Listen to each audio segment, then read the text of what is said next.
All right, everybody. So my wife was just watching a video that says how you're supposed to take these out and how you're not supposed to take them out.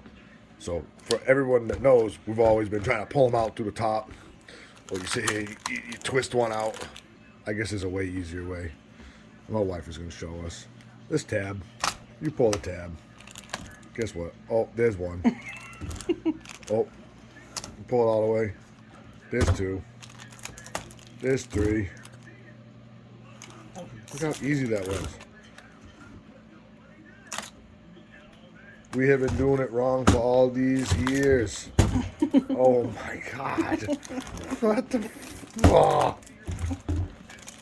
Life is so much easier. And look, at the same time as doing that, you save the fish because now you don't need to get the scissors and cut each of these because now it's already split. Except for that one.